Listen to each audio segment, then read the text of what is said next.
Good evening, ladies and gentlemen. Thank you for joining us tonight on episode 17, season 3 of the Standoff with Brad and Richie.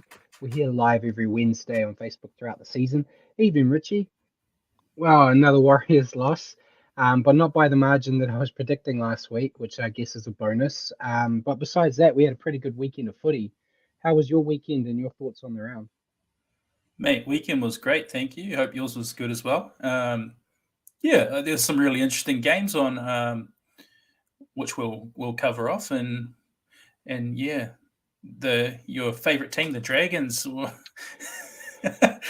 You, tipping up our tips there. you didn't have to bring them up straight away, but yeah, we will I'll be bring them talking. up some more. Yeah, you wait. But yeah, no, they did well. But while we're here live on Wednesdays at 8 p.m., you can also catch our show at your convenience on iHeartRadio. Just remember to search for New Zealand Sport Radio. As always, we're going to cover everything you need to know in the week that was rugby league, including our top stories of the week, a review of round 15, and an update of our tips. We'll then stop and answer some questions from you guys, as well as some questions we've got for each other. Before then going into preview State of Origin Game 2 and the internationals we have this weekend. For then, hopefully, having a quick recap of Super League. It's not that long. There was only one game, so it shouldn't be too bad to catch that up on. But yeah, remember to send us questions throughout the show, and hopefully we can answer them all. But we may as well jump straight into our top stories, Richie. Let's do that, mate. First up, we had this Origin 2 sides named, and I suppose the biggest thing is going to kind of segue into the question you've asked.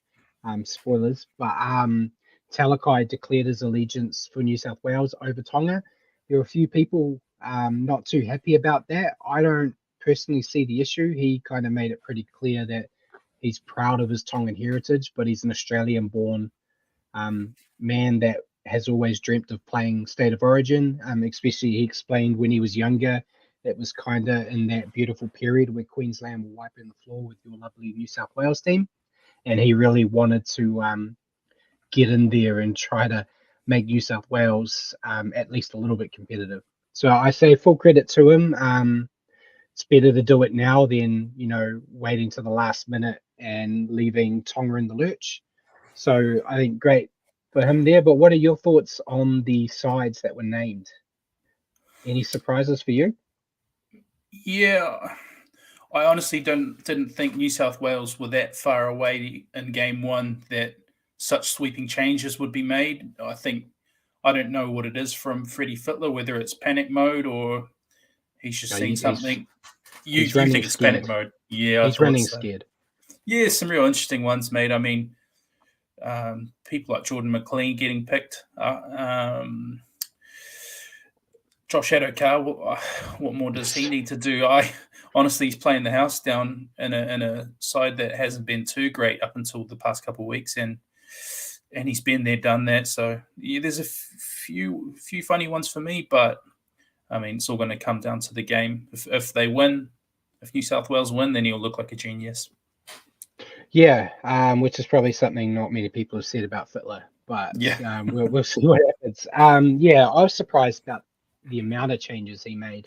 It did seem very, like I said, running scared type scenario, because it wasn't like they got wiped off the park. Yeah. If that had happened, then potentially I could see the reasons. But I thought Jack Trbojevic should have been in there the first time around. We talked about it on the show. We did. I didn't see why he would be not picked instead of a Tarek Sims. They've switched those two now, so Fittler was listening to me on that. Adokar, I really don't know what more he needs to do. I thought it was unfortunate that he didn't get picked to begin with. He might be in a team that hadn't been performing well. They are at the moment, but it's a different kettle of fish when you get put into another team. Especially a team with all those caliber players. So it should be interesting. But yeah, I'm looking forward to that game, which is something I haven't got to say about Origin in a while. So it should be good. I had another one. I was meant to get the actual quote. A Tigers podcast invited the Tigers chairman to come on the podcast, and he replied back in quite a rude way. Did you get to see this, Richie? No, I didn't until I saw you mention it in the news, and I kind of looked it up. But yeah, maybe we should slide into his DMs, mate. See if we get a warmer reception. Um, so basically, yeah, it's a guy. I haven't actually watched or listened to the podcast from the guy himself, but apparently he can be a bit harsh on the Tigers, and the owner was not, or the chairman wasn't that happy about it. Here we go, found it. Um, so this I'm going to read out his full message back. So he said, "As to your kind invitation to appear on your podcast, I decline so that you can comfortably continue with venting your spleen, which obviously appeases your need to be relevant. From my perspective, you are not any utility to my role as chair of the club itself. You are perfectly entitled to your opinion, but it carries no weight whatsoever. It may have if you even committed to becoming a member and putting your money where your mouth is. You don't even do that." Um, A simple no would have been fine. yeah, I think that's it. We've been lucky enough on this show to have Cameron George join us, and even when I asked him if he didn't want to, he could have just said no and moved on with his day. But that's quite a big tirade to throw at someone, especially with everything going on with the Tigers right now. It's just, I don't think it's a good look.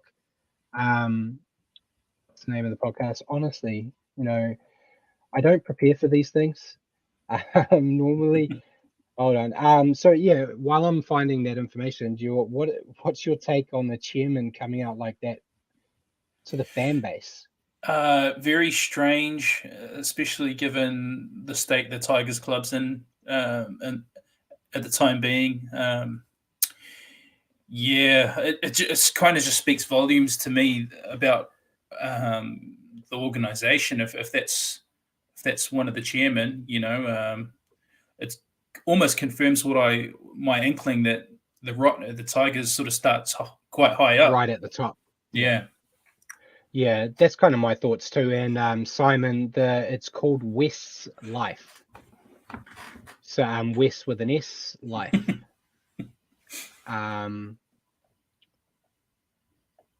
But yeah, I don't understand why you do it. I think Simon's put a good point out there, which is probably another reason I'd say Cameron George has joined us once, and he's joined, Ruin Hammer in Australia. He's joined them almost as many times as I have.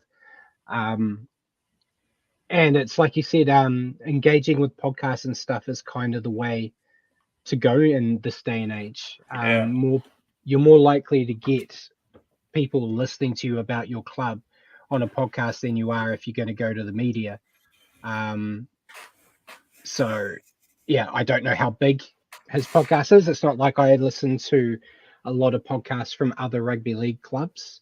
I listen to the ones that go over everybody or ones that are Warrior specific. So it would. I don't like what he said about not being a paying member, because you don't know where the guy lives. If he was living in driving distance to the stadium, maybe that could be a thing, but that's not really the issue. You just got to be more professional in that type of position, in my opinion.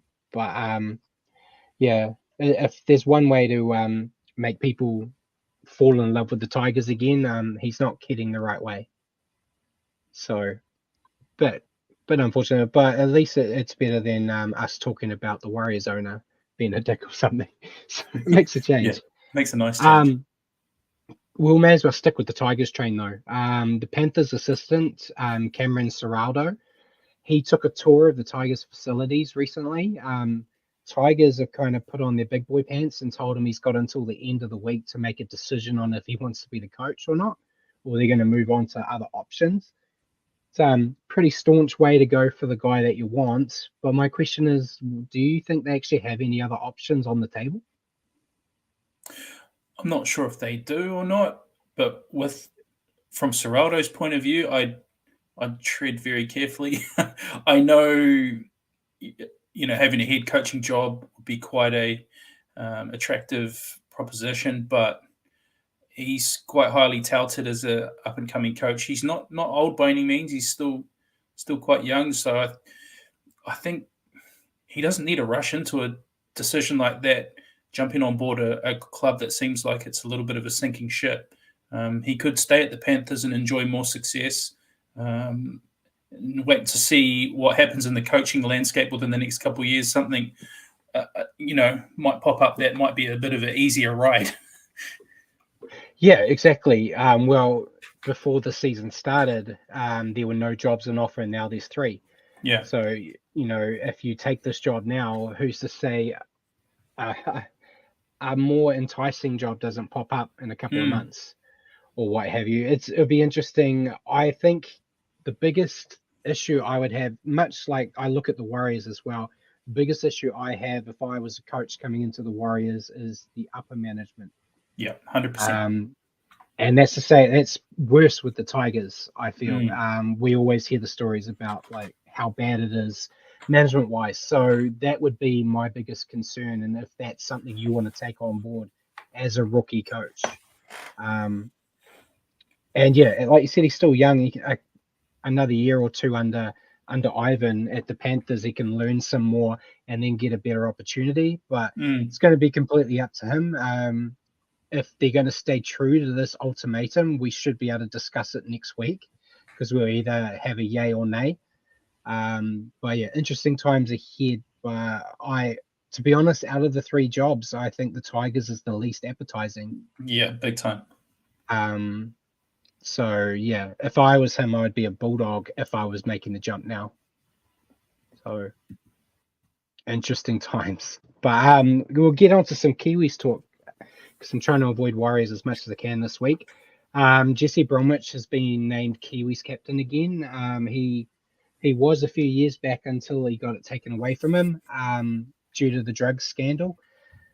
But it's good. He's grown up a lot, and it's good to see him get it back. What's your take on Bromwich taking back the reins of captain for the Kiwis?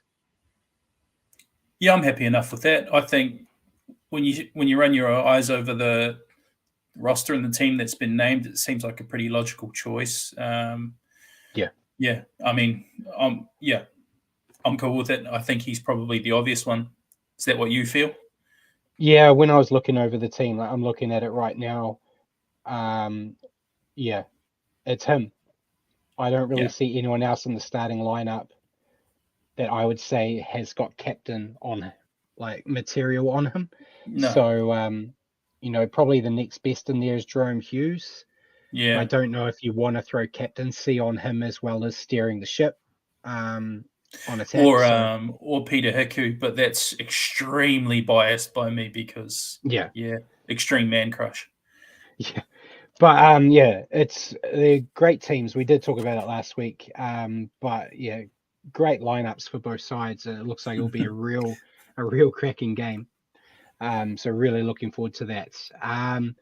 We'll get into some bad news now, just for a little bit. Simon said he only bought white powder at Canberra. How was he meant to know it was bad drugs? That's true.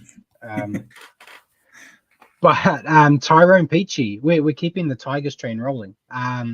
He looks set to leave the Tigers already. He's only been there for a cup of tea, but the club has told him that he's free to take up an offer from another club before the 1st of June or 1st of July, if an offer is on the table. What's your thoughts on the Tigers just letting everybody jump off the ship now? Yeah, it's crazy. First, Luciano Leilua, and now Peachey. Peachey was meant to be one of their big signings. Probably hasn't really unfolded that way, but yeah, I don't know. I'm more interested in who might throw him up an offer. Do you see anyone in the NRL throwing an offer his way, or do you think Super League bound? I think there's plenty of teams that could do with having a guy of his talent on there. He's very talented and he can fill a number of positions. Off the top of my head, I can't think of one that would have the space or the money space, I guess. At this time of year, there's a few. You could always go back to the Titans. I know he just left there, but they kind of need some help. But yeah, he would be a superstar in Super League if he decided Yeah. to jump over there anyway. So it's really, I think the ball is in his court. Talking about Super League though, Josh Reynolds has been effectively released from Hull FC. No word on where he's going to end up, if he's going to secretly come back to Australia and become a Dolphin, which is, where everyone's apparently meant to be going until they decline. But just sounds like I read the interview with Hodgson, who is the coach over there. He just said it just wasn't working out between Reynolds and Hull FC. So they just decided it was easier to part ways. So interesting developments. He hasn't really been playing a lot. He's been hampered by injury. So that might have played a factor. But do you see any NRL team that would potentially grab Josh Reynolds? No, I was just going to ask you what his reasons were, but you just covered that. I saw it on my Facebook, but I only scanned the headlines. So really interesting. Yeah. I think he was a fantastic player, probably back when the Bulldogs were last a decent team, maybe Sixers, at least half a decade ago. So Yeah. it kind of feels like he's had a stuttering career post that, and obviously went to the Tigers in Super League. It's been pretty stop-start. So, it's hard to say whether I see him back in the NRL. I don't think he'd be on any massive money if he did. It might, No, he'd be a bargain pickup. Yeah, he would be. By Simon's just said that some NRL players are going to the English second division because the top two, they're spending money like there's no tomorrow, and they have no restriction on foreign players. So that could be another option too. He could be looking at a payday in the second division over there. So I'll keep an eye on it and see if I can get any further developments before next week. When you say it's not working, elaborating on that, is it him not liking it over there and wanting to come home, or is just within the club? Within the club, from what I was reading, they were very PC in their interview. Yeah. They didn't want to throw him under the bus or vice versa. Just sounded like it wasn't working at the club. So sure, they didn't specify that it was being based in UK type problem. So I'd say, it's just not clicking at that club. But fair enough. Before we move on to injuries, I've got one. I want to leave on a nice, sweet note, as the news always likes to be a bit down in the dumps. But Benji Marshall, he won the Celebrity Apprentice for 2022, earning $487,105 in the finale for the South Cares charity. So it's a charity organization that the South Sydney Rabbitohs have organized to help youth. Ideally, it's tailored towards the Indigenous children and what have you, but it's great to see. There was a video going around all last night from one of he did a pitch for a documentary. I think it was one of the challenges. We don't get the show here, but I got the clip, and it was just him talking about never knowing his dad and his upbringing, and he was doing like a documentary on his life and discovering the other half of him, and he got quite emotional in it and stuff. And I talked about it a bit. I don't think it was with you. It might have been with my flatmates. We were talking about the Warriors and what we need to do, and I said we should bring Benji in just to chat and talk to the players. And that emotion and that you saw from him, it's that kind of thing that I thought would help the Warriors. Don't think it would ever happen, but you can never say never. Robbo's got big pockets. I caught that. I didn't even know he was on Celebrity Apprentice, to be fair. I only caught that pitch that you were talking about on Facebook yesterday. Pretty powerful stuff, but that's fantastic for him to win that. And I also caught a video of him going into bat for Shaun Johnson too and defending him amid people saying he should retire. So, yeah, I'm liking what Benji's throwing out at the moment. Yeah, well, I think he's the perfect guy to be talking to Shaun Johnson, because he has had the same ups and downs that Shaun is going through now in his time. So if anyone knows, it's him. But yeah, it's great. We'll see what happens when we talk about the Warriors next game, on if Shaun has found some bounce back after returning home and seeing his daughter. So, no, we're not sending another one to the Blues, Paul. So we'll go to the injury ward now. We've got a couple. So, first one up, we had Alex 12 from the Tigers. I'm sure Nasty. you saw it. He was Yeah. stretchered off the field after a head knock. They're going to follow concussion protocols and meet with a specialist before returning to the field.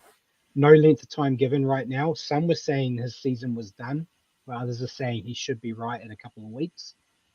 We'll keep an eye on it to make sure we know when he's coming, but we can almost 100% guarantee that he will not be playing at Mount Smart next week against the Warriors. Continuing the head knocks, the Roosters lost both Nat and Egan Butcher in the same match to head knocks, and they're also going to go through the same concussion protocols. So we're not sure how long that will be. Raider Jamie Schiller, he's going to be out for some time after suffering a suspected broken collarbone. And then Ruben Cotter from the Cowboys, he suffered a grade 3 hamstring strain in the warm-up just before kickoff, before the Cowboys played Manly, and they sound like he's going to be okay, but he's missing Origin this weekend, which I'm sure is a massive blow for him there, but he should be right for round 16, they believe. So, any thoughts on any of those injuries, Richie? Yeah, I'll just touch on the Twal one. Yeah, it's pretty gruesome. Never nice watching head knock result in that kind of scenario, being stretched off the field. Yeah, so I hope his recovery goes well. I kind of thought that he would. I had this feeling that he would come to Mount Smart with the Tigers and wind up scoring his first ever career try. But he's still waiting. He's still waiting, unfortunately. But yeah, hope he heals up nice and fast. Yeah, he kind of got it wrong. When you're charging the kicker down, it's usually the kicker that gets hurt, not the guy doing the charging. Yeah. Horrible accident. But yeah, hopefully he kicks through. But we'll go through to Naughty Boy Corner now. No suspensions this week, which was a bit of a surprise because there were a few iffy situations in the games, but we got a couple of fines. Rooster Lindsay Collins, who was probably the closest to getting some time away, he got fined $2,500 for a grade 1 dangerous throw. There was a lot of comments on it last night because it was almost the same action that Jack Whiten did to Reece Walsh and saw some time on the sidelines. But Lindsay just gets a couple of grand. Is that just the perks of being a Rooster, or it's the team he plays for? 100%. Yeah. But yeah, devastating tackle there. Sea Eagle Morgan Harper got fined $1,000 for a grade 1 dangerous contact. Elliot Whitehead also got fined $1,000 for a grade 1 contact as well.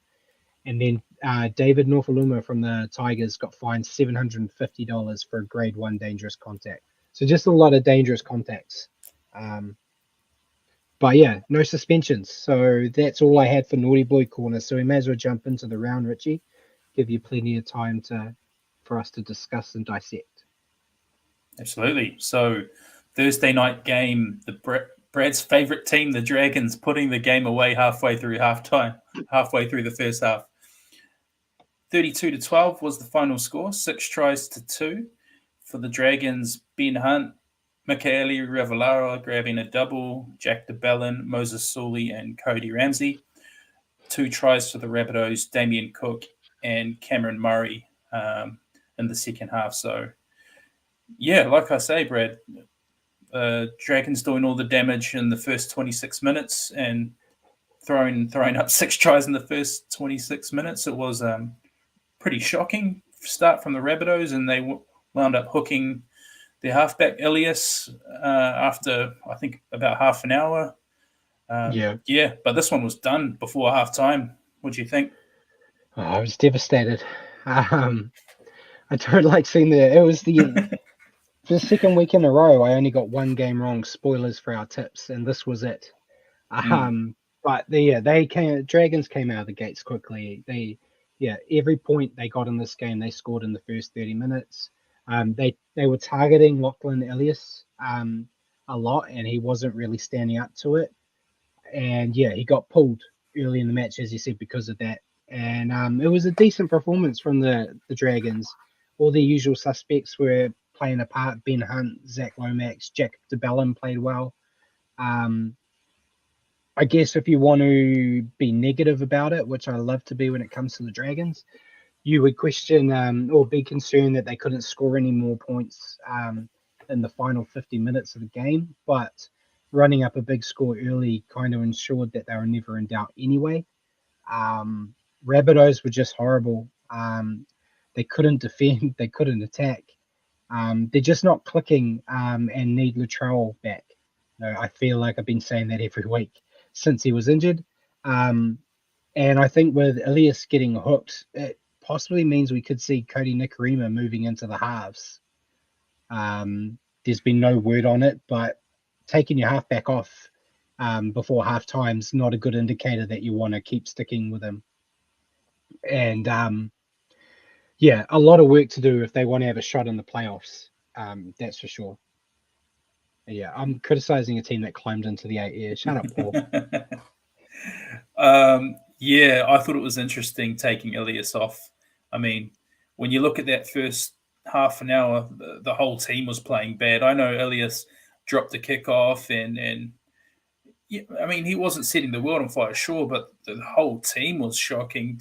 Yeah, he It wasn't the almost, only one. yeah, it almost felt like the coach was pinning it all on the young rookie, which, yeah, I don't know if that's the message you want to send out, but yeah, it was an interesting one for me. But yeah, I think the Dragons possibly just clocking off because they were going for all sorts of records there in the first half.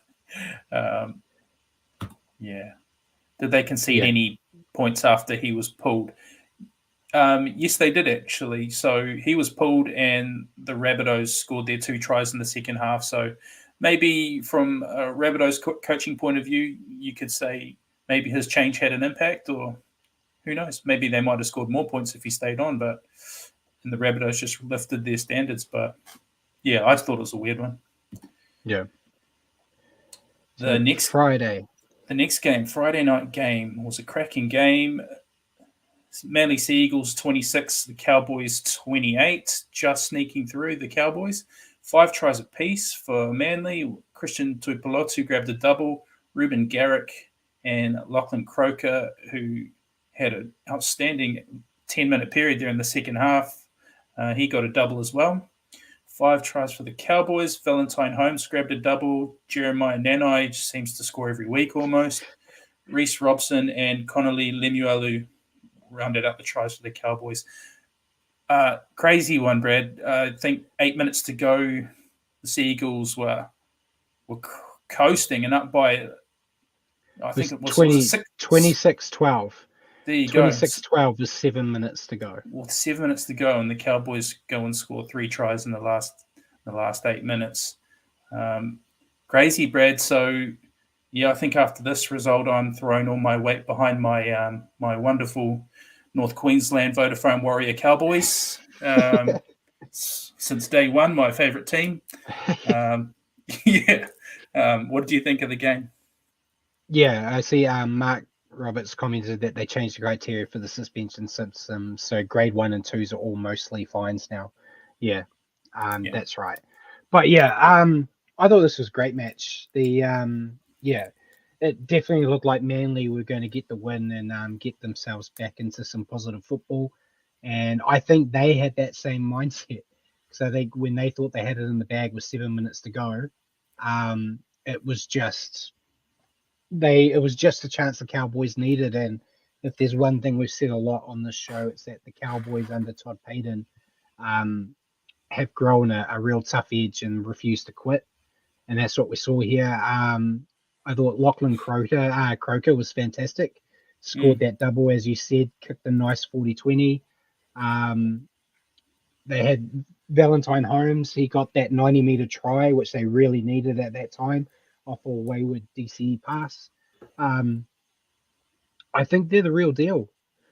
It's hard to believe, but I thought the Cowboys, they're going a lot better than I thought they would, and the Seagulls, as much as I love them, I predicted them as my team to win it all. I think they're struggling. They're I don't see them coming back anytime soon. Which is unfortunate for them. I don't know. I don't know how to fix it. They just seem as good as they can be. They just have little mental switches where they disappear and then it's over. It's almost like talking about the Warriors sometimes. Well, to comfort you a bit, I know they're one of your favourite teams, Brad, but I actually think they're travelling a lot better than I thought they might post Tommy Without Tommy. Trebojevic. Yeah, exactly. Yeah. Post his injury, I thought they might struggle a lot more, but I actually think they haven't been too bad considering that they've had to deal with a pretty hefty toll. They're losing the reigning Dally M for the season, so not all doom and gloom. I think, although they might struggle, maybe might sneak into the 8 or just miss out. Yeah. The next Friday night game, the Storm 32 over the Broncos 20, 6-4. Tui Kamakamika, Cameron Munster, Jerome Hughes with a double, and Dean Edemaya grabbing a double. For the Broncos, Corey Oates grabbed a double, Selwyn Cobbo and Ezra Mam. 32-20. I thought the Broncos were actually pretty good value there, despite Adam Reynolds being out. They were running with a halves pairing of Tyron Roberts and Ezra Mam. So definitely a bit of a makeshift spine they had going on there. But, they in a little period there in the first half, I think they put 3 tries on in about 10 minutes, double to Corey Oates and Selwyn Cobbo. So, I thought they were pretty good value until the Storm eventually ground them out. Yeah, I think that's really the only notes I put. I did have a question mark with Tyrone Roberts, and just thought he did play well. He did a reasonable job with Reynolds out.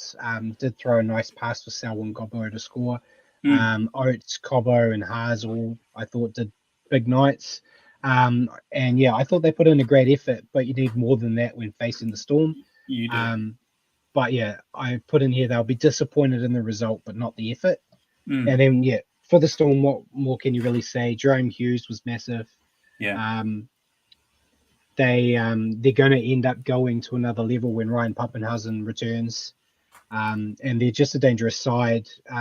Threats all over the park, and are probably potentially the only side that I see stopping the Panthers going back to back, unless the Cowboys keep building.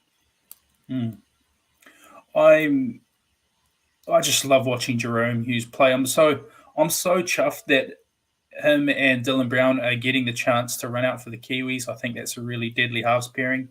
I'm moving off path a bit to the internationals coming up, but such great depth for the Kiwis. I'm pretty excited about that. But Storm being the Storm, obviously. We'll move on to Saturday. The Sharks 18 over the Titans 10, 3-2. Sione Katoa, Matt Moylan, and Brayley grabbing the tries for the Sharks. For the Titans, Beau Fermor and Greg Marzhew, the tank, grabbing another one for his tally this year. This game didn't really reach any great heights for me, Brad. I think the Titans might be disappointed. Obviously, they need a result pretty fast. And the Sharks, although they won, I don't think they'll be too pleased. No, I think both teams probably came out of this feeling just as disappointed as each other, to be honest. Yeah. I think I put in here, it was surprising me. It surprised me to see the Titans bring the fight to the Sharks, but I wasn't sure if it was that the Titans stepped up or the Sharks didn't show up. I wasn't sure. Titans, at least, I'll give them credit. They showed fight back. They were down 10-0, and they fought back to be 10-all at halftime. They still lack experience, and I think their confidence is at an all-time low, which is something we can relate to. And it hurt them in the back end. They did score a nice length of the field try in the final whistle to end the match 18-16, and then the bunker decided to take it away due to a Sharks knock-on a few seconds before. And by the letter of the law, I understand what taking it away, but it was like, oh, just keep kicking the Titans while they're down. Why don't you? Yeah. Just let them have it. It wasn't going to change the game. But yeah, I felt a bit hard done by for them there. But yeah, last place is a hard place for any team to be in the NRL, and the only way is up. But I'm hoping they don't go up anytime soon because the Warriors are just above them. So we want to keep the Warriors off the bottom. But yeah, the Sharks, they started the season so well, and I'm not really sure what's happened to give them the wobbles. They're kind of, yeah, it's hard to describe. I don't know if it's just because they're a new team, and they're going through they've had the honeymoon stage and they're going into the nitty gritty now, and it's just not all working for them like it was before. They were just making too many errors, and they were lucky they were facing the Titans this week. Otherwise, they probably would have lost. But it's not bad to say that you lost. Yeah, and Paul's just mentioned that. You get a horrible win, and you also make the top four again. So it's not a bad one to take, but disappointing, I think, for Sharks fans that expected a big score. Well, they did come out of the gates pretty fast this year, didn't they? So they're a new setup with a new coaching setup and some big new signings. So I think they're just finding that an NRL season isn't always rosy and plain sailing unless you're a Panthers supporter or Storm supporter. But yeah, I wasn't of the same opinion as you with that last try, Brad. I was wanting that one rubbed out because you never know, that try might be the points differential that hands us the spoon. We move on to our game. The Panthers 40 over the Warriors 6, 7 tries to 1. Moses Leota, Dylan Edwards, Taylor May, Brian To'o, Isaiah Yeo, Liam Martin, and Brian To'o grabbed the second. Josh Curran grabbing a consolation try after 75 minutes for the Warriors. Brad, this is a weird one. I don't know if it says more about the Panthers or the Warriors, but 40 points to 6, I actually felt like we had a decent enough dig. Is it weird that we got pumped by 34 points and I didn't feel too bad about that? Yeah, it was an interesting review that I wrote this week because it's for the first time in about 6 weeks, I felt positive, which is horrible to say when your team has lost by 30 odd points. In my prediction on my website, I predicted we'd lose by 24. On the show last week, I said it would be anywhere from 50 to 100. So 34 wasn't that bad. I'm not an apologist for them. They're still playing really bad. But you fast forward or rewind to when they had 70 put on them by the Storm, or I think was it the Sharks as well, put a big score, and there was a few tries that they almost got, but they were playing the best attacking side and also the best defensive side. So a few tries that they almost got that was stopped by good defense, I could see. It was just good to see them put some effort in, which is what I, as a Warriors fan and a Warriors writer, have been asking for. Just to see them having a go. I think I put in here that they showed life and attack in patches, and they defended well early. They were forcing a lot of Panthers errors, which we're not used to seeing from the Panthers. 4 of the forwards put in big effort. We got Jazz, Adam Fanor-Blake, Bunty Afoa, and Tohu Harris. They all ran for over 100 meters. But the rest of the pack didn't crack 50, which is it's a real separation between the top of the pops and the rest. So round 16, they need a bigger effort from the rest of the pack. But yeah, they're still only playing in patches, and against a team like the Panthers, you can't do that. You need to be paying attention for the whole 80 minutes. And yeah, Paul said during the show, we'd already labeled this episode Big Donut until Reece Walsh scored his try. Not Reece Walsh. Reece Walsh set up Josh Curran's try after Chanel after Chanel Harris Tavita hit that massive 40-20. But yeah, it was a better performance, a step in the right direction. Still a long way to go, but definitely heading the right way. And for the Panthers, it's kind of, I've put on here, it's just rinse and repeat what we've been saying all year. Good attack, brutal defense, and the win comes. And they scored a nice try off a scrum. Yeah. Rob also said, definitely improvement. We're unfortunately playing Penrith and a solid debut from Boltman. Yeah, that's just it for me. I feel like if we were playing nearly any other team other than Penrith, we would have come a lot closer. I think, we're not playing the best, but it also says a lot about how good the Panthers are the past couple of years. And and a shout out to Volkman. Lovely to see him make his debut with his family in the crowd, his dad in tears, which is always, it gives you a bit of goosebumps to see that. And I thought he handled the occasion pretty well. It's not easy making your debut against a team of that caliber, and he had a lot of traffic going his way. I think the Panthers made sure they sent Liam Martin out looking for him a lot, and I thought he stood up to it pretty well, and he can only get better from here. Yeah, definitely. The next game, we'll move on from our Warriors. The Eels getting up over the Roosters. I didn't tip this one. I think I went for my Roosters. Eels 26 over the Roosters 16. 5 tries to 3. Dylan Brown, Isaiah Papali'i, Clint Gutherson, Mike Acevo, and Reed Mahoney were the 5 tries for the Eels. For the Roosters, Joseph Suaalii, Sitili Tupuanua, and Joseph Suaalii grabbed a double. Beastie effort from the young man. But yeah, battle of the inconsistent Sydney sides right now, Brad. This was the game that you and Simon both decided not to listen to me, and you went with the Roosters when I told you to go with the Eels. I have to catch you somehow. Not like that, obviously.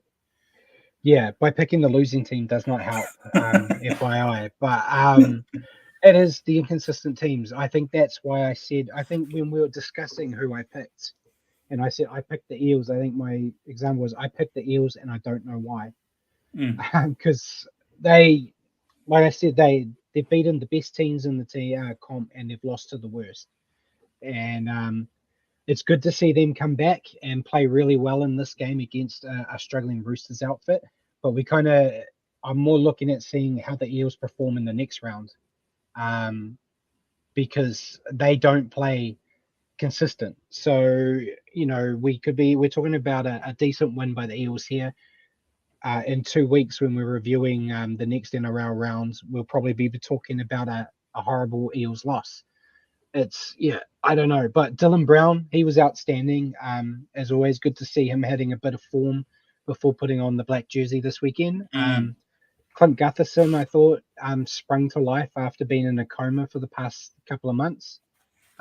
Mitch Moses, I thought, was good again. And Sean Lane really played well. He's kind of the forgotten forward with everyone talking about Papali'i there. But I thought he did really well. I think I put in my notes here that they were just relentless.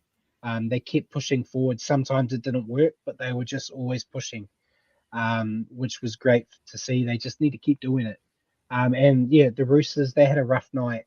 Losing the Butcher brothers didn't help them by any means. Joseph Suaalii has been a bright light for them. Scored that nice double, and he's continuing to grow into the superstar that everyone's predicted he's going to be. I think the biggest thing for them, they've got a great roster. There's just a hit to the confidence, which I think they need to get back. I think start believing in themselves again, and you might see them bounce back. They were doing so much better last year with all their second string than they're doing with their top stars. So, what does that really say? Well, I'm not sure they're going to bounce back. Do you have a draw handy, Brad? I'm pretty sure the Roosters play the Panthers next, so they might fall deeper into a hole. Am I on the money? Is that who they're playing next? I'm pretty sure they are, but while you're talking, they are. Okay, yeah. Thanks, Paul. Paul's doing something. Good to see that, Paul. On the 1st of July. Yeah, unfortunate for the Roosters there. I can't see them tipping the Panthers up. unless they get lucky. But yeah, it's not making my preseason tip for the Roosters look too great. But for the Eels, yeah, you mentioned Lane and Isaiah Papali'i, so I do love my Parramatta Vodafone Warrior Eels. Been a fan since day one.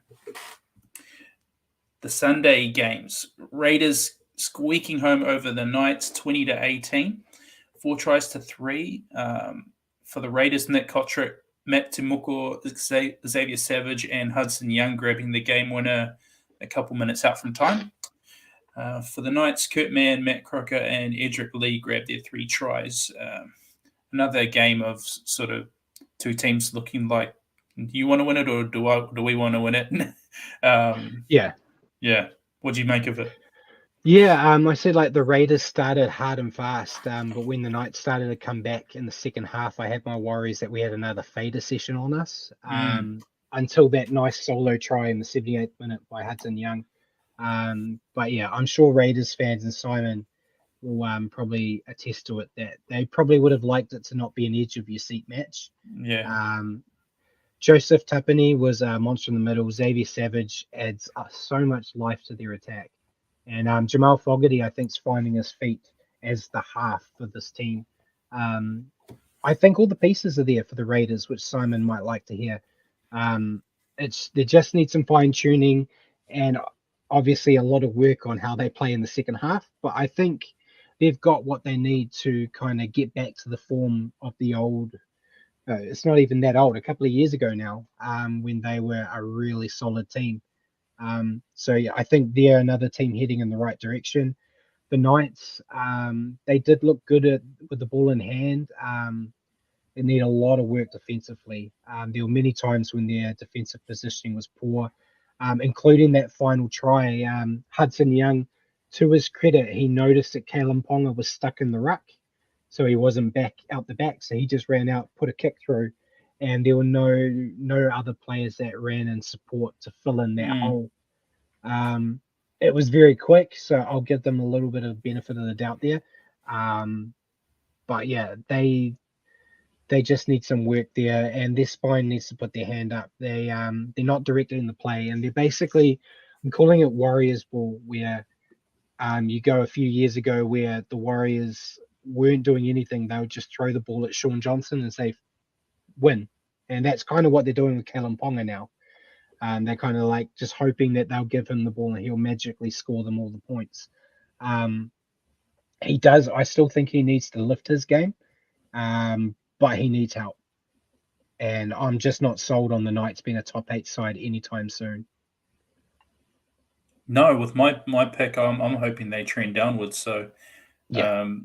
But yeah, I bet Simon, I bet you love that result. You take probably, like Brad said, closer than what you'd want, but you take any win when you can. You take whatever win or whatever way it comes, and sometimes those last minute ones are pretty exciting. But yeah, Tapine, I wanted to touch on him as well because I talked about Hughes for the Storm and the the Kiwi players. I think Tapine's in such good form, and it just fills me with such excitement for the internationals because I think, and with the World Cup this year, I think we have so many players that are in such great form, and we've selected an informed team. So, yeah, again, I digress, but the Raiders getting the win. So, congrats to the Green Machine. The Bulldogs picking up their first back-to-back win, I think it was since 2019 at some point, so a couple of years ago. Since the 1800s. It feels that way. But their big winners over the Tigers, 36-12, 6 tries to 2. Jeremy Marshall-King, Jake Averillo grabbing a double, Jacob Carrez, Curtis Morin, and Aaron Shoup grabbing the tries for the Doggies, and David Norfoluma and Jimmy Tamo grabbing the 2 tries for the Tigers. The Tigers, not looking much chop at the moment, are they, Brad? They're my great hope for the spoon, keeping the Warriors safe from that spoon. Maybe they look even more lost since getting rid of Madge Maguire. That's one of the points I've got on here. So I'll go with the Bulldogs first because full respect to the winning team. it's a great performance flowing on from what they delivered last week. Jake Averillo continues to impress at fullback. Yeah. It just makes their whole attack so much more dangerous. So they need to keep him there. Matt Burton was haunting the Tigers all night with his kicks. They look horrible to diffuse. So and yeah, they also showed, the Bulldogs showed that they can score in so many different ways. They don't just have to go to Addo-Carr. They're not a one-trick pony. Addo-Carr had a great game, but didn't get on the score sheet. And yeah, I did put a note. It's a bit facetious, but it's interesting to see that the Bulldogs' attacks improved so much since Trent Barrett left, considering he's been praised as the guy that made the Panthers attack what it was. But he was stunting the Bulldogs' attack. I have to say it was him because he's the only change, other than moving Averillo to fullback. But he was in charge and wasn't doing that. So yeah, it's just good to see them bounce back, and hopefully it continues. And yeah, the Tigers, like you said, I think they look checked out. They've lost the heart they had when Maguire was their coach. And whoever's going to take that job over has a lot to work to do. Yeah, good luck. They did score 2 nice tries, but they were never in this match at all. They're missing too many tackles, making too many errors, and I'm not sure we're going to see another Tigers win this year. I hope not. I've looked at the draw, and as long as they can win as much as they want, as long as it's not the next one. Yeah. I thought it was interesting you brought up how much the Doggies' attack has improved under Potter. Funny stat, I think in the month, maybe not even a month that Potter's been in charge, they've scored more tries under him than they did in the whole first 10 or 11 weeks with Trent Barrett. I heard that one. I heard that one during the week, which is crazy. It's a crazy stat. Yeah, it is, and quite a nice moment in the tunnel after the game. Freddie Fittler greeting Matt Burton to pretty much say he was selected for Origin. I did feel very sorry for Addo-Carr though, but yeah, the professional he must have is. Not seen Addo-Carr. I know, but the professional Addo-Carr is. He was the first one up to give Burton a hug when they announced it to the team, and although it must be killing him that he's not selected, he's such a team man, and it says to me why he should be selected. He's well, it kind of goes in the face of what they were talking about before the last one, saying like Josh Addo-Carr, if he was with the Storm, would he be picked? It's just because he's a Bulldog that he's not being picked, and then they pick a Bulldog half to play centres for New South Wales. Strange. So, I don't know. But yeah, that was round 15.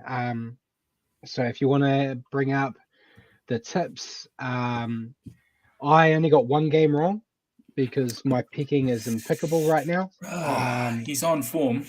I got the Dragons Rabbitohs game wrong, which we all did. But then you guys, Richie and Simon, you both got 6 out of 8 because you also got the Eels Roosters game wrong. So that puts me still leading with a decent lead now, 80 out of 116. Richie, you are second, 76 out of 116. And Simon coming up third with 73 out of 116. But we get a week off, so maybe you guys can study how to pick and give me a challenge for the next one. And if you want to bring up the ladder, Paul, before we move on. So not too much has really changed there, has it? We won't really talk about the Warriors going down, but Panthers are still at the top. Storm second, Cowboys third, Sharks went up to fourth, Broncos went down to fifth, Eels are sixth, Rabbitohs seventh, Dragons have gone up into the top 8. Roosters have fallen out of the 8; they're now at 9th. Seagulls are 10th. Raiders are staying at 11th. They were 11th last week. Knights stayed 12th. Bulldogs went up to 13th. Tigers went down to 14th. Warriors, with the worst points differential, are now 15th. And then the Titans are just hoping for a win to get off that bottom of the ladder at 16th.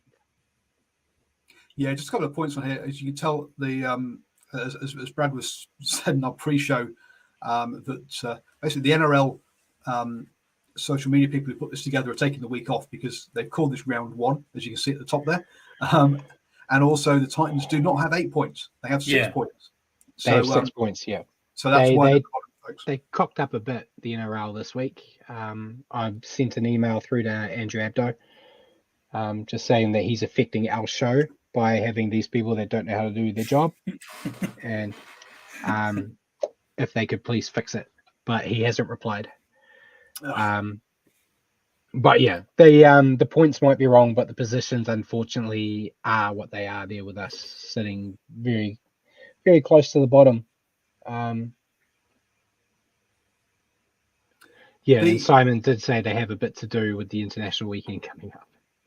Well, there's less to do. There's less games to have. They've got less games than we would normally have. So yeah, it's easier for them.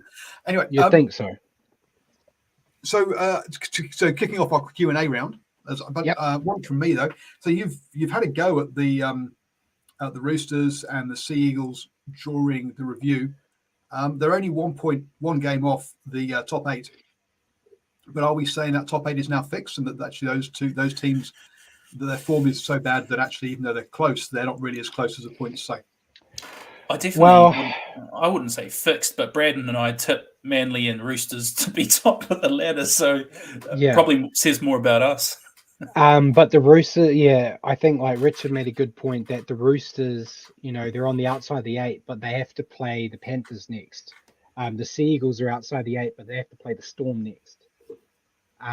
So it's not like they're going to get a win anytime soon. And you look at some of the other teams in the 8 right now, they've got some tough games. There's still movement. You could even potentially, depending how the Raiders go, the Raiders could squeak up. I'd say 11 and up potentially still have a chance to be the 8. Yeah. See, Simon said 12, so I've cut off at the Raiders. No. He said he would like a 12-team playoff. That's how he wants to end the round robin now and make it 12 teams. But yeah, I would say from the Raiders up, potentially have a chance of playoffs. From the Knights down, they're already thinking about next year.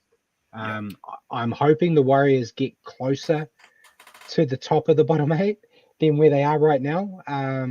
But yeah, I think below the Raiders, I think they're dreaming. Yeah.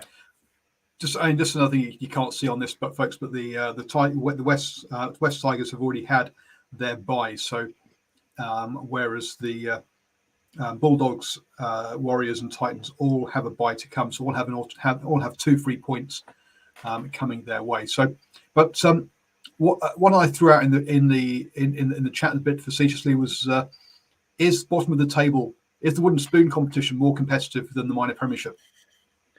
It generally always is. Everyone's fighting and clawing their way not to get it, where generally a month or 2 into the comp, you kind of have an idea of the 2 or 3 that are going to take the minor premiership out. I feel like the Panthers, unless something disastrous happens, have kind of got minor premiership locked up already. They got a 2 win advantage over the Storm right now. So unless they go on a massive losing streak, Panthers still even haven't had their bye, so they still get another 2 free points as well. I think they look well on form to be minor premiers, where we still can't honestly say who's going to be the wooden spoon. Okay, some of the more serious questions from the live chat then. Robbie over on the Ingers League wrap-up Facebook page, he goes, what are you boys looking forward to most, the Kiwis or the Warriors homecoming? Warriors homecoming. Yeah, I've got to go with Brad there, although I am really excited for the Kiwis match. It's been a long time since we've had Test footy and Test footy at home, and our team looks fantastic. Tonga's team looks fantastic. So that's super mouth-watering, but yeah, Brad and I are just tragics, I guess, Warrior tragics. Yeah. Let's just say I don't have tickets to the Kiwis game, but I've got my tickets for the Warriors game. because I'm very cheap. It was very expensive to get tickets to the Kiwis game. So I was like, So oh no. is the Kiwis game a sellout or not? I don't think so, because I looked. I did almost cave and buy tickets today, and there were still ones available. Not a lot. It's going to be a decent crowd, but it's not a sellout. There's still some up in the tippity tops. I think all the South Stand is gone, because South Stand's generally the cheap seats. That's all completely gone, and where Richie and myself sit for Warriors games sold out the day it opened, because that was when I tried to get tickets for my seat. You think it's going to be a pro Tonga crowd? It's always a pro Tonga crowd. It's going to be. It's a great experience. I think I've said on the show before and off the show with Paul, I went to the World Cup semi-final at Mount Smart, where it was Tonga versus England, and the atmosphere was amazing. Yeah, so I said tickets around $30. See, too expensive for me. You don't understand how little Paul pays me, Simon. I can't afford that, and petrol's expensive now. No, when I went on today, the only ones I could find, I think, were like $55, which isn't bad. I'll probably still end up buying a ticket, maybe. I don't know. We'll play it by ear. I feel like I want that first experience of a live game to be the Warriors. Up against the Tigers, not too far away now, either. Yeah. And a 4 p.m. game, so hopefully not too cold either. Yeah. Again, over on your page, Mark says Warriors need to try and get McNamara as head coach. Thoughts on that? Yeah, I actually saw a good some guy, I can't remember who it was, but he writes, and he said like the checklist that you need or everyone expects for a first grade coach, and Steve McNamara ticks all those boxes, but no one's talking about him for any of their jobs. And he's with Cattle and Dragons right now, and he has said that he's very happy where he is, but he was also an assistant coach at the Warriors. And the guy that did the article said a lot of similarities between Catalans and the Warriors, about how they're in France, they travel to England every second week. The Warriors travel to Australia every second week. We're on some rough times, and they've started to get back into good form. James Maloney kind of fixes the team like he did here. A lot of things, but he manages himself, which I think is an advantage. I wouldn't say no if he was interested, but he basically said, I'm very happy where I am, but you can never really say no if an NRL opportunity pops up.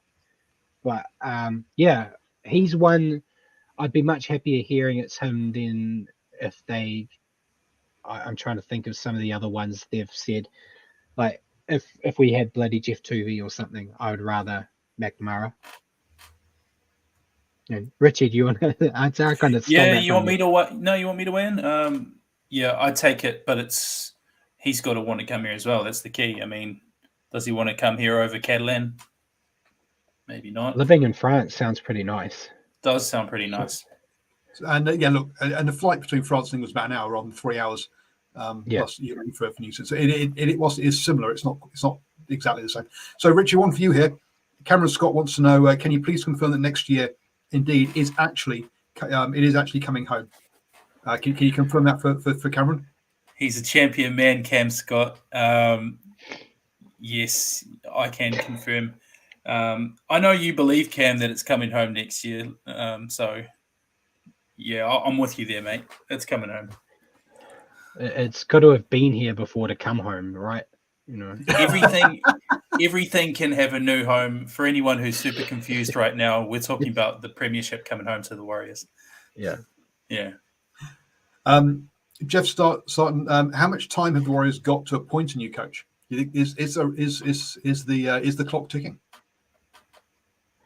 Ideally, I feel like you want to have it done before the season's ended, so they can kind of start. But No, they've got Stacey in the pocket, as rude as that might sound, so they could probably go a bit later if they had to. But you'd ideally want, say, October. Yeah, say October, and Simon said leave Stacey as coach. Stacey's kind of made it clear he doesn't want to be. But if he starts getting performances out of it and actually enjoys it, he might say, yeah, no, I'm actually interested, and stay on. Which I'm not opposed to if it looks like it's working. Much like I said, the Todd Payton thing, I wasn't sold on Todd Payton until he actually started doing the job, and then I was very upset when he dumped us on live air. So Results speak the loudest, don't they? I mean, yeah, he says he doesn't want it, but if they go on it's as unlikely as it is. If the Warriors go on a huge winning streak, he might think, "Well, this is great." Richie, look, let's just get the next win, okay? Before we start talking about winning streaks. I'll get myself out of Just fantasy land. in the losing streak before you start thinking about a winning streak. That's the goal. Fiona wants to know your thoughts on Benji coming out and defending SJ.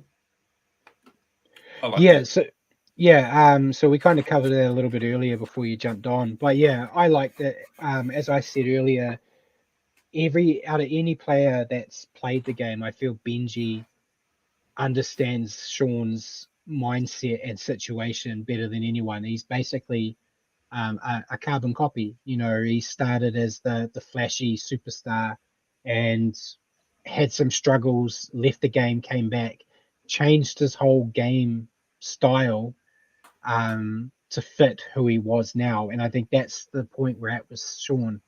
And I know there's a lot of people not liking Sean right now because he hasn't been playing well. But I feel being away from his little girl and his wife has really affected him. He kind of had, the whole time he was with the Sharks, he basically had them with him. At the start of the season, he had them with him with the Warriors. Then they've gone home, and we've kind of seen him slide. And I think he was like first on the plane to come back as soon as they were able to this week. So I think being reunited with his little girl will help a lot. And look, Roger left the Warriors so he could stay with his kids.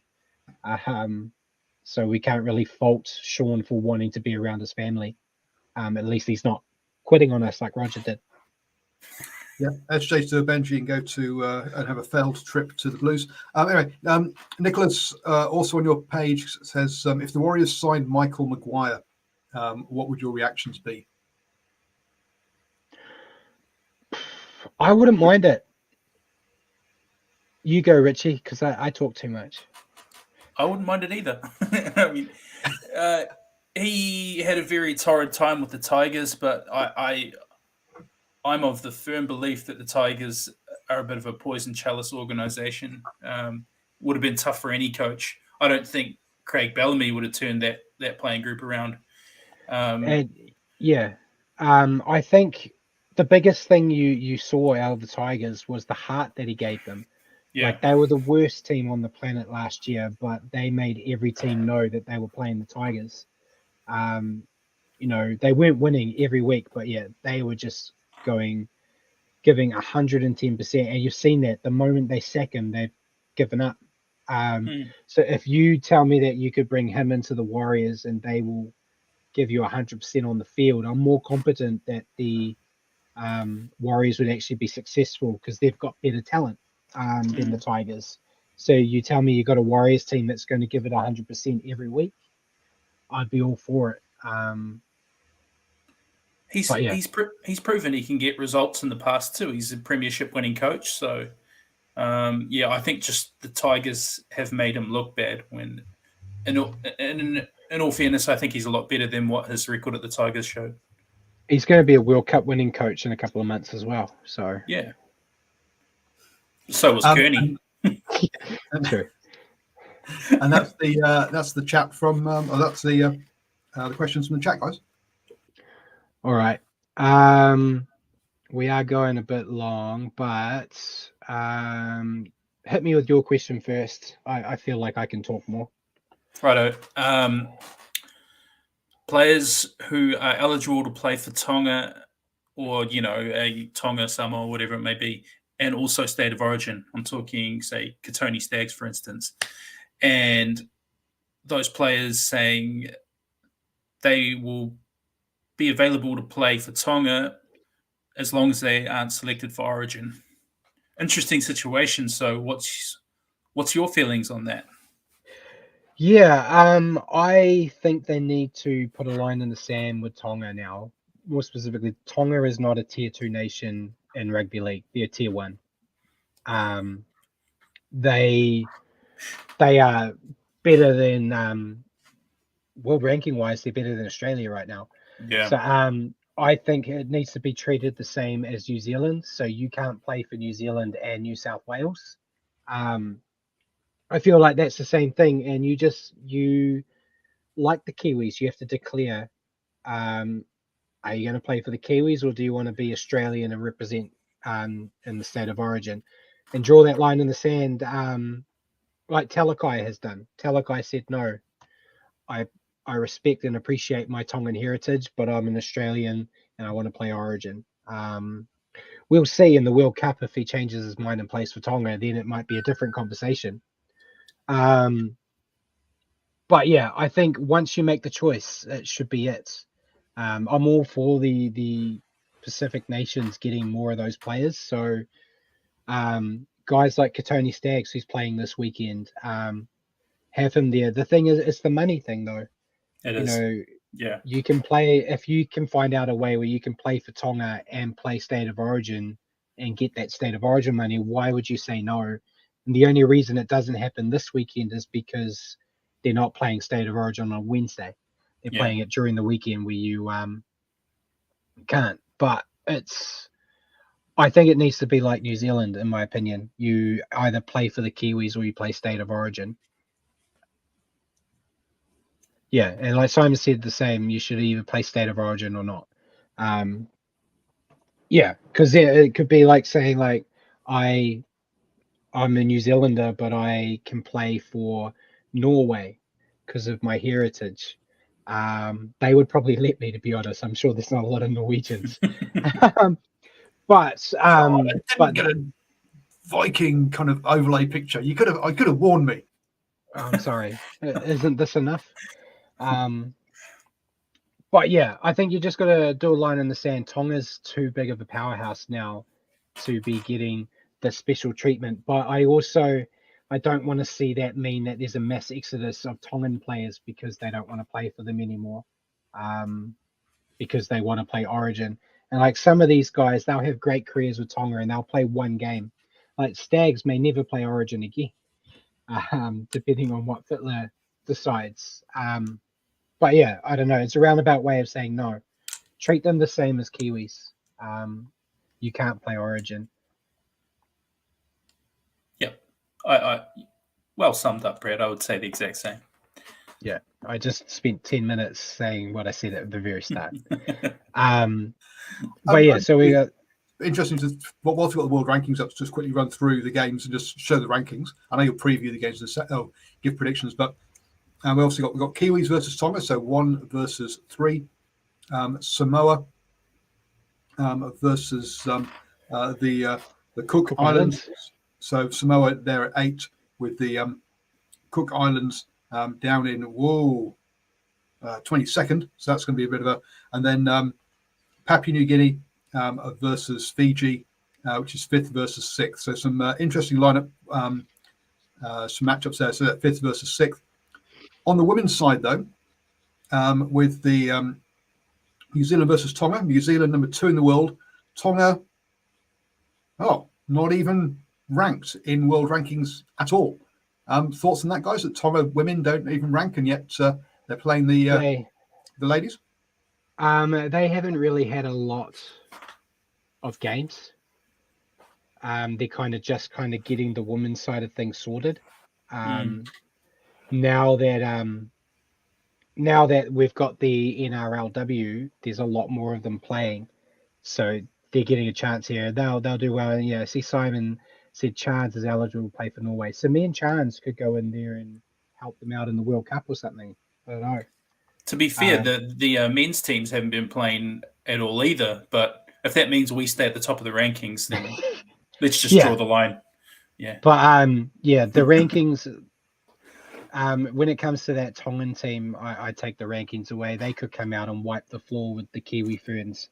I really hope they don't, but there's a lot of good players. Cool. I just thought it interesting that they weren't even ranked, and they were playing the number 2 team in the world. So let's hope it is a competitive. Well, yes, by the sounds of it will be a competitive game. So that's good to see. Good to hear. Yeah, and Simon's just said he thinks the Tongan New Zealand women's match is full convenience. I think that plays a part too. You got a massive Tongan crowd coming, so it makes sense to get the Tongan women team out in front of their home crowd. I'll call it home crowd because it's at Mount Smart. So I think it's a win-win for them, and both games are going to be fantastic. But my question before we quickly go on, what did you think of Ronald Volkman's debut, and would you keep him in the Warriors' halves for the rest of the season? I know we kind of covered it a little bit, but yeah, we did. So I'll skim over it pretty quick. I thought he was very solid. I think for Ronnie, I think his debut has been made against probably the hardest team you can play. So, I mean, he's come out against the benchmark and didn't disgrace himself at all. I thought he had some great moments. So he's seen this is probably as hard as it's going to get. That should fill him with some confidence. He seems like a confident young man anyway, and looked like he has the potential to form a nice wee combination with Reece Walsh. And I think he can only get better. So I say while the season's gone and we're just trying to avoid the spoon, why not blood him and just give him as much experience as we can? Just keep him there to learn. yeah, I'm on the same side with you there. I think he did himself no disservice out there, and I don't think he's going to let you down. So may as well keep him out there. And I saw some people critiqued his defense, but I think he had like 27 tackles and only 4 misses. Yeah, which isn't bad when you compare that stat to the likes of Cody Nikarima, who have been in that spot, and have it kind of the other way: 4 tackles with 27 misses. Yeah, so, and like I said earlier, they sent a lot of traffic his way 1-on-1 too. They were isolating him against Liam Martin, who's a big, strong ball runner. I know we've seen Chanel Harris-Tavita flatten him once before, but for a teenager in his first game, I think he handled that load very well. Yeah. So that was our question. So we'll do a quick rundown on the international weekend. We're not doing tips for this one, Simon, other than the state of origin, because we've already got 2 tipping comps. I don't want to add a third for a one-off weekend, but we can say who we think's going to do the job. But while we're looking at it, you should have added them to the state of origin tipping. It's too much hard work. I can't think that fast. It's not sounding confident. There is breaking news, that David Mead has retired from international footy after the game that's happening this week. He has decided, he's told the Papua New Guinea coach that he would like to give that spot to a younger man for the World Cup. So the Papua New Guinea captain is going to step down after the game this week. So that just popped up on the website, so I thought I'd better say it now. But yeah, first up, it's not on this list because they show no respect to Lebanon. But in 15 minutes, Lebanon and Malta are playing.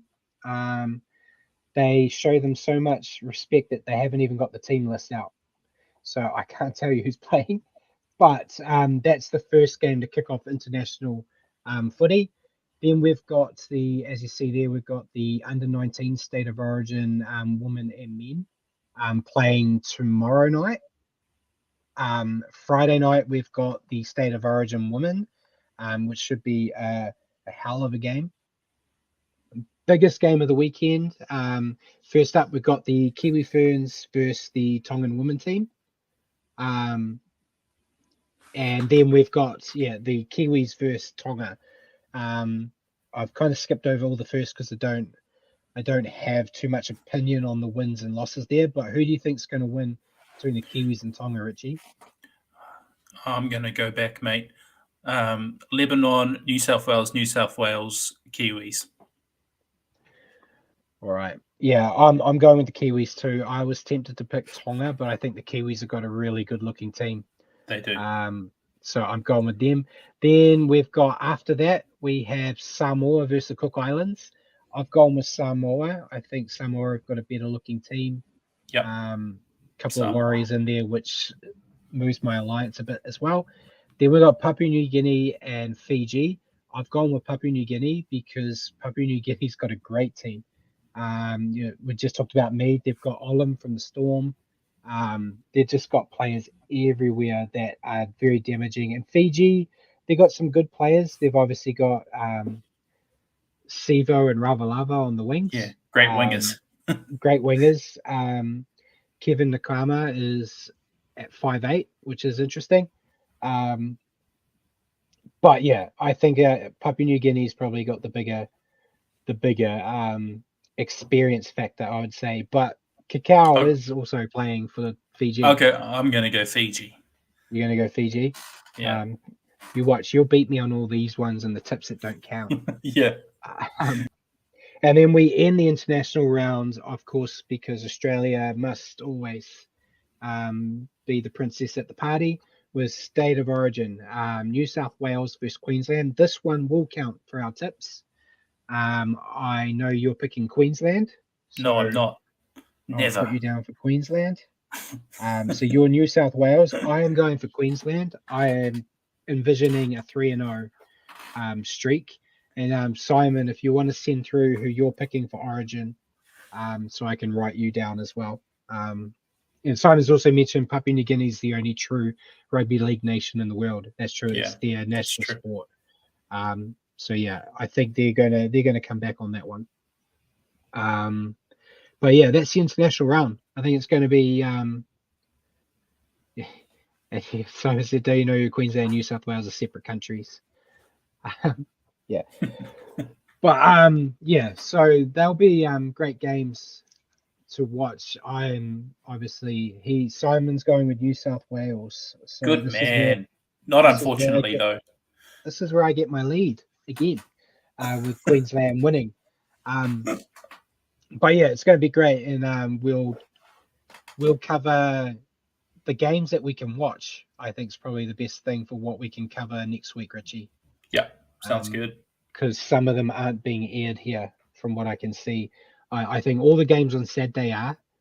I'm not sure about the underage State of Origin, and I think the women's is, but it says right there they all are on Sky Sport. Cool. I should read the pictures that I put up. So we'll cover as much of it as we can next week. But anything else you want to add before we go?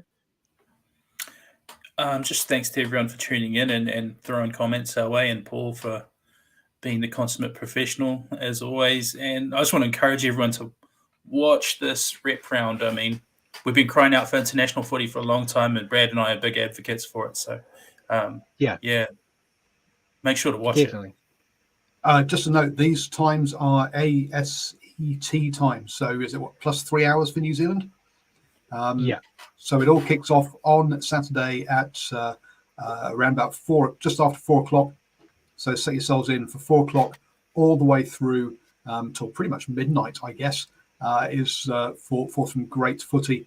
Get your pizza delivery, or if you live inside Auckland or Wellington, get your Uber Eats delivery, and get your little chili bin of beer next to your seat in front of the TV. Don't be wandering off back to the kitchen or anything silly like that, unless you've got kids who can deliver like Richie does. Yeah. And Simon just mentioned, they're being broadcast on Sky, And sorry, before we go, there was one international window. England defeated the Combined Nations All-Stars 18-4 in the UK over the weekend, which is why there was no Super League. So they've at least done the right thing and actually won the game, unlike last year when they lost it 26-24. So yeah, that was all I had. So anything you want to add, Paul, before I sign off? No, I'm waiting for you to sign off so I can click and broadcast. Okay, awesome. So ladies and gentlemen, thank you for tuning in and joining us tonight on the Standoff with Brad and Richie. For your weekly update on rugby league, tune into our show next week at 8 p.m. here on Facebook or at your convenience on iHeartRadio. Just remember to search for New Zealand Sport Radio. Cheers for joining me, guys, and good night, everyone. Pleasure.